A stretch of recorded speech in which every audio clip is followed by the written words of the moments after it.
I think it's quite important that it's recognised that as a child, as you say, as you was growing up, nobody believed in you, but it's quite unique that really you started to believe in yourself without relying on other people's ideas, concepts, and opinions about it. My childhood was spent. I would sit in the woods meditating. I didn't know it was meditating, but I'd just sit there. I'd close my eyes. I'd be up in a tree, and I'd sit on a branch, and I'd just close my eyes and listen to the world around me, as I could do here. I could sit here. I can listen to the rustling of the leaves. I would listen to traffic in the distance. I'd listen to the chirping of different birds, and in my mind, I'm pinpointing where they all are as well. So I end up creating this reality in my mind that matches the reality outside of my mind, and I start merging the two, and I start becoming one. So there's no difference. So if I open my eyes, the reality is the same as the one that had my eyes shut in.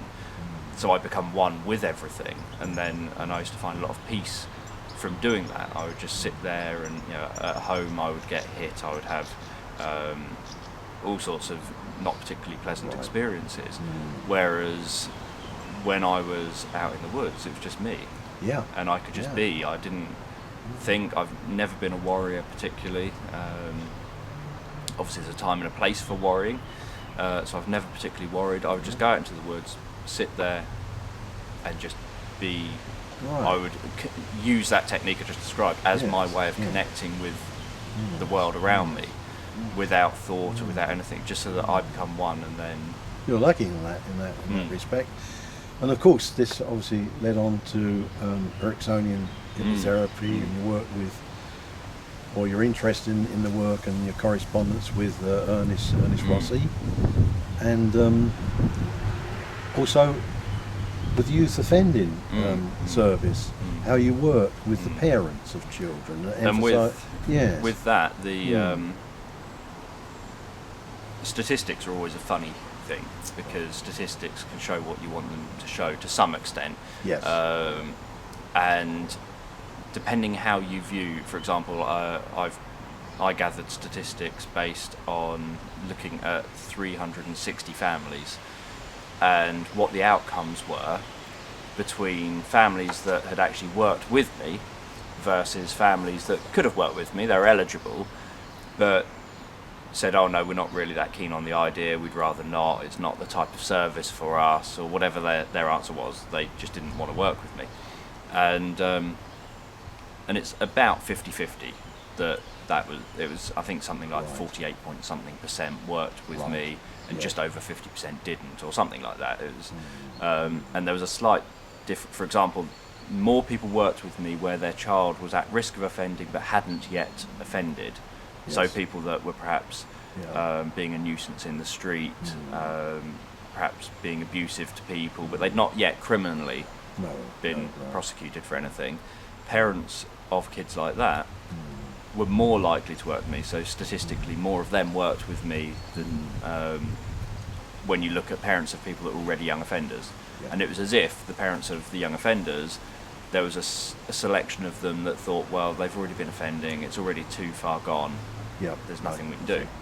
So there was this slight difference. So parents, there was something like 60% would work with me if the child was at risk, whereas only about 40 to 45% would work with me if the child had already offended. But the outcomes, out of those at risk, I think it's only something like 4% went on to offend over 3 years. So 4% of the young people that were at risk went on to offend. But then something like 15% or something went on to offend in the control group, as it were, in the group of people that didn't engage.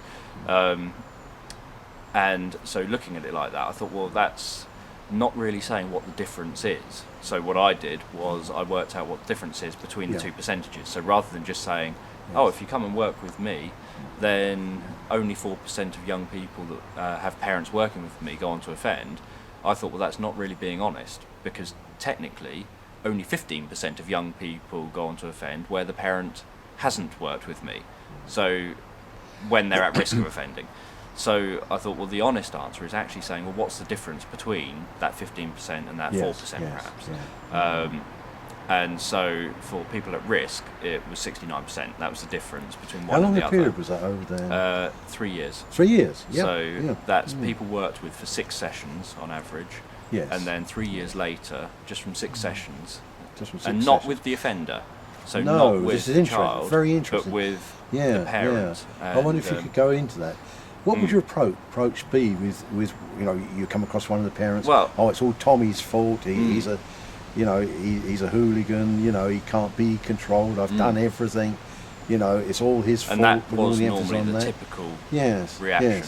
yes. My approach, if somebody said, clearly I'm failing as a parent, something's wrong with my parenting, I need help with my parenting, then I'd go and help them with their parenting. But if they said, as you just described, it's his fault, it's his fault, it's his fault, I've tried everything, so it must be his fault, his brothers aren't like that, or his sisters aren't like that, it's all him. For them, it's about, okay, well then my role isn't to come in and tell you that you're a bad parent, it's to come in and see how I can help you to find out what you can do that will make him change his behaviour. Right. So Yes. I carry on, if they want to focus on the child, I'll carry on focusing on the child, because ultimately what I want is them to change their behaviour, but how I tell them that varies. So if they say, I'm a bad parent, I need to do something different, say, okay, let's see what different things you can do. If they say, I know I'm a brilliant parent, but somehow it's him, I'll say, well, how can I do something different then? Yeah. And the idea is that it's based on systems theory, that everything is part of a system. So the system's everywhere. Yeah. The natural world obviously is full of systems. We're full of systems within ourselves, the way that we operate as beings, the way we interact. This Yes. conversation Yeah. is a system. I say something, you respond based on what I've said, and so if I say something in a different tonality, if I started coming across really aggressive, you're going to react to that in a different way to Yeah. if I come across really calm. Yeah. So the idea is, if a parent can come across in a different way to the young person, and they can do it in a way that they can maintain, Yeah. because they can maintain their change to the system, the Yes. system has been, Yeah. child does this and behaves like this, parent responds like this, or parent tries to stop the child doing that, but because parent backs down all the time, that means child always gets their own way, or there'll be some dynamics already there, some system already in place of how they interact. So what you want is to change that system with the smallest, easiest change possible. If it's too big a change, like if I said, right, here is a whole manual on how Oh, to yes, how yeah. to parent Yeah. differently, they would think, well, that's too different to what I'm doing. If you can find the smallest possible change, Yes. Yeah. that's the key. It's something really small, and this goes for all change work, not just within parenting. So that's what you want to do. So what you do is say, okay, what can the parent change that's really small and easy, but because they can change it and maintain it, then the whole system has changed, which means the child is going to have to fit into this new system. Just like if Which, you yeah, start yeah. digging a new channel, if there's water flowing down a river and you start digging a new channel, and the river starts following that, it would be much easier for the river to follow the new channel than for the water to attempt to jump back out and go back where it was going before. Yeah, of course. Yeah. Yeah, that's not going to happen. Yes. So everything has to change to suit the new system, and so that's really what you're trying to do. It's Yep. you're looking, and when I describe it to parents, I would often say, if I came in here and I was really rude to you and really abusive and really condescending and really negative, you'd react totally different to me than if I came in, sat down and was really Yeah. kind and supportive and caring. Yeah. And Yes. Yeah. so when you've got those two different, parents can understand that and say, yes, I would. I'd probably knock your block off if you were really horrible.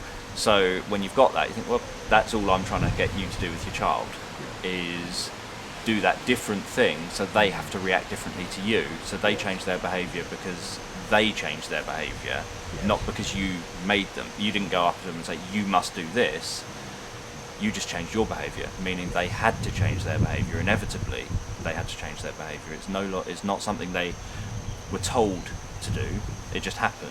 No, I can see that. And it was always easier with parents of kids that hadn't yet offended, but even parents of kids that had offended, the outcomes were significantly better for Yes. parents where, for the children where the parents were supported. Yes. In fact, much, much better than even the ones where they hadn't offended in the first place. So kids whose parents weren't supported nearly all of them went on to offend again over a 3-year period.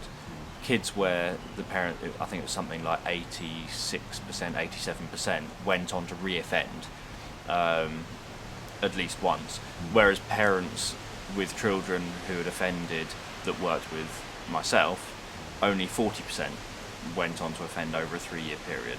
So it's a significant difference between the two.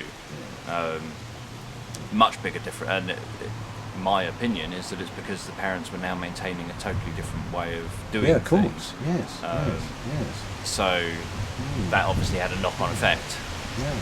to the young people.